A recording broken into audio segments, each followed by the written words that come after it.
Hey everyone, this is your market analysis for August 23rd, 2011. My name is June, and I have Chris here with me today.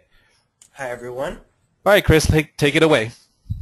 Sure, let's take a look at what happened today. We had a very nice, I don't really want to call it a bullish day, but I want to call it a very positive day. As the bulls just rallied prices up higher, we got a nice clear white candlestick. Yes, if we take a look at yesterday's doji, we can see that the market moved up, and then the bulls pushed prices up, and then the bears quickly came in and sold prices down. So that was just showing us that bulls started to nibble. And today it looks like the bulls try to take another shot at buying up the market. And then we were all wondering during the day, is this going to be another day where the market rallies up like yesterday and the bears come in and sell prices lower? Well, that didn't happen. And the bulls were able to keep control into the close. Now, if we look at the prior three candles, the white candle, yesterday's doji, and the black candle before that, we have a morning star pattern. And if we also look where this is forming at, this is around the 1120 level, which is a very nice support level that the market has been defending. If you take a look at the prior candles before that, we had a piercing pattern, a bullish engulf pattern. Now the market's moved up and then they pulled back, and they're retesting those bullish candlesticks as support right now. So right now all we have is bulls that are holding the support level. So we have this morning star pattern, and what do we always want to see when we see like a bullish candlestick reversal signal? Well, we want to see some follow through. So we want to see a move above today's high to get more bullish confirmation that bulls want to take prices higher. Now, because prices are still down and they're under their 20-day exponential moving average, that's probably the first target that I'm going to be looking at for the bulls to be hitting. And we'll see what they want to do from there. Now, if we also look at price behavior, what's been going on for the past couple weeks, the market's really in a box range right now. With the top is around 1210 and the bottom already is 1120. So we have a lot of choppiness moving around, and if tomorrow there's some more bullish follow through, then we can expect prices to be coming up, and probably even if they can get above the 20-day exponential moving average, then we'll see them hit the top of that box range. But until then, the market really doesn't have a clear direction of where it wants to go. We're just gearing up more towards a slight move up to choppiness, consolidation coming.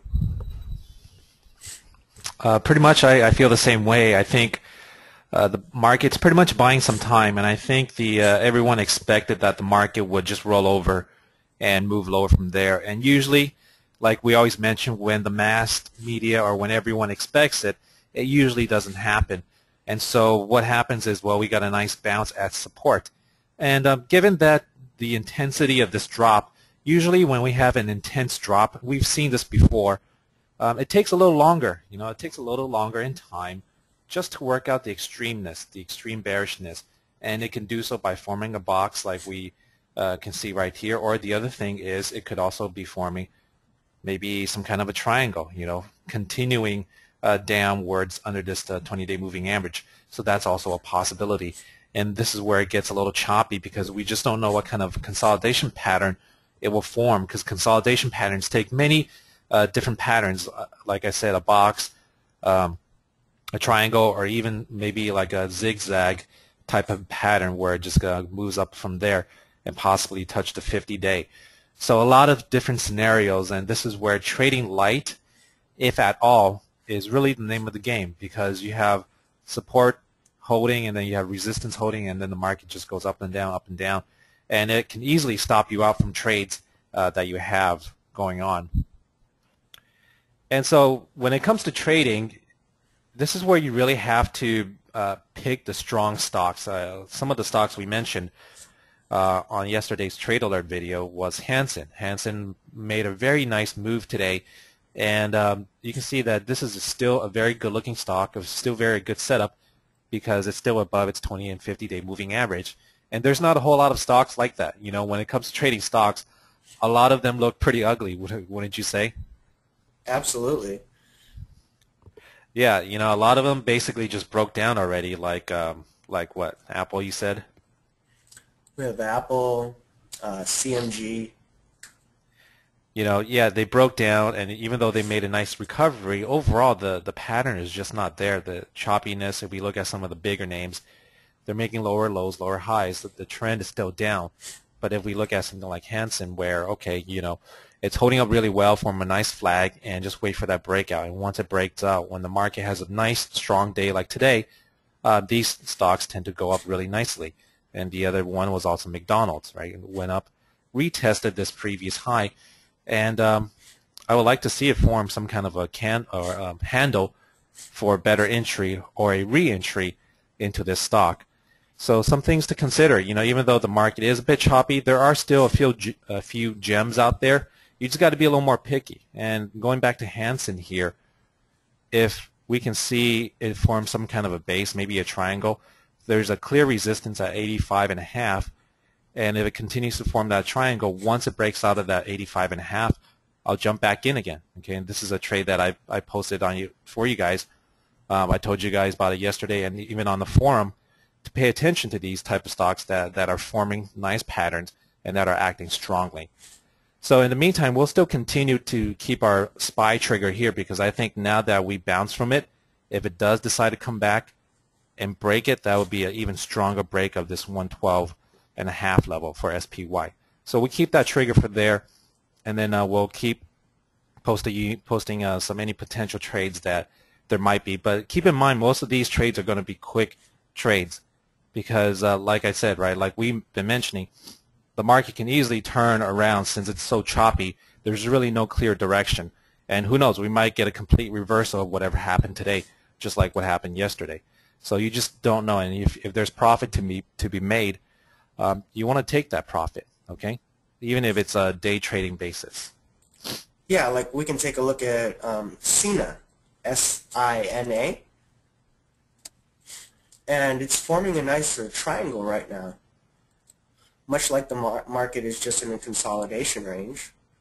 We'll see what SINA wants to do. I was actually thinking of a more short-term triangle for the top of the range. Okay. Maybe, yeah, you could say that. And we can see however it breaks out. If the market continues to go up and retest that top of the box range that we had drawn earlier, and SINA makes a nice breakout, this would be a pretty good, quick trade. Buy above the break of the triangle, and then probably aim for around the 107, 108 level. Also, we got IPGP.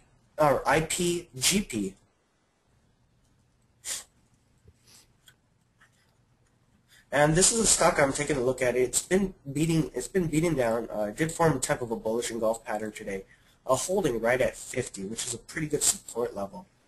And I'm actually gonna keep an eye on this for a break under 50 to be taking some shots at this from the short side. And last stock that I have is CATM. I know we've traded the stock a lot, and it's really trying to get above that $23 level right there. And if it can get above there, then we could probably get some quick push up, maybe around 24 or so, 24.50. But this is something that I'll probably just be buying the stock on a breakout and taking some very quick profits. Now, see, most of these trades, we have some up, we have some down, we have a sideways, wait for direction. I like to it kind of evens out my portfolio, especially times like this in the market where it's just choppiness going around. You really don't know what's going to happen. I'm still conservative on these trades. I'm not doing as many shares as I normally would, but it does keep a nice even balance in my portfolio. Yeah, absolutely. And we've mentioned this before. You never want to be too one-sided in times like this, especially when the market's so choppy. When the market's trending up, sure, you can have, heck, 100% bullish positions, or the market's trending down, likewise. But when the market is kind of choppy like this, either stay in cash or go 50-50, or whatever the case is, because, like I said, right, you never want to wake up and see a gap down of 3% or a gap up of 3% while you're holding the opposite positions. Now, let me just jump into gold real fast, since it's something that we seem to be talking quite a bit recently. And so gold is showing characteristics, showing signs of a possible blow-off top, especially given the high volume recently. You know, it's got the signs, it's got the making. You got stock prices that's going vertical, pretty stretched out from the moving average. I would say it's a reversal candlestick today, high volume, overbought. So the making of a top is there. So all you really need to know is, well, could this be it? You know, could this be the top? Maybe a break of under today's low. But more importantly, if we go into an hourly view, ever since gold started trending higher, or GLD for that matter, it never once broke this 50-hour moving average. And you can see it's holding very well. It held very well, and we closed right at that 50-day or 50-hour moving average. So until that breaks, then I will feel a little more confident trying to short gold here at that price. So once it breaks, then that could be a signal to a short-term change in trend, or at least a decent pullback towards at least the 20-day moving average, which is around the 170 level, if not more. And you know, we're just basing this on stuff that we've seen before of how tops are made, going back to silver, when the stock prices go vertical on high volume, reversal candlesticks. You know, it had a huge sell-off. And same thing even back with oil a few years ago. Not as intense, okay, not as intense back then, but still, you got to look for the signs of tops when you have oil that's going up. Everyone expects it to go up, and then you have a huge dark candlestick on high volume, followed by a few more dark candlesticks. So this could also be it for gold, and you know, that's something you want to pay attention to if you're long, if you have positions in this particular stock. Is, you know, the writing's on the wall. Even if this is not the top, it's a pretty good sign that we are at least near some kind of a top where gold can expect a pretty good sized pullback. So whether you are long-term bullish or whatever the case is you are with gold, you know, you still have to be you know, objective about this type of thing. Even though you have a long-term perspective, if gold really does make a deep pullback, are you okay giving, you know, this profit back? Or do you prefer taking some profit, and once it does pull back, you can add on some more at a better price? And these are things you have to consider, especially given with what we've seen with silver. You may have a long-term bullish scenario or with silver, but it went from 48 all the way down to 33. You know, if you're okay with that type of hit, then fine. You know, sleep it off. But if not, you know, it's nice to take some profit here and then re-enter back at a lower price. So I'm saying that gold could possibly, not saying that it will. And you know, sometimes since everyone's thinking that gold is hitting that it's getting overbought, I don't know. I'm a little suspicious, but you know what? You never want to second guess yourself. But we'll just go with what the chart says. Okay, but the chart is telling me that we might have the same scenario in the making right now. Anything else you want to add here, Chris? No, that's about it. Okay, so in general, just stay light and be cautious. You know, I know you've heard us say this many times already, but we just can't stress it enough. And you know, and that's one of the great things about having a trading service like this, a trading community, is, you know, we don't always just say, oh, buy this or sell that, or buy this and buy that. You know, there are times where, you know what, sometimes it's good just not to do anything at all. And believe it or not, cash is a position in itself. And when you're in cash, you don't lose any money. Okay, and that's the beauty behind it, right? It doesn't matter if the market moves up 10% or down 10%. If you're staying in cash, there's no way that you'll be affected by it. And that another good thing about it is that you get to look at the market from a clear perspective, because once you buy that stock, you know, you have a tendency to want or bias for the market to go up. And once you short that stock, right, you have a tendency to want the market to go down. But if you have nothing, you can care less what the market does. Okay, and that's the thing. Sometimes when the market is just kind of wishy-washy like it is right now, staying in cash gives you a clear perspective. And once you see the opportunity, then you can jump in from a non-biased point of view. And that's why we stress that to stay in cash if you're uncertain of what to do. And that's the whole reason why we haven't really been issuing that many trade alerts, is because we don't want you to be too actively trading in this type of market. All right, so with that said, we'll go ahead and talk to you guys on Thursday, and in the meantime, we'll continue talking again on the forums.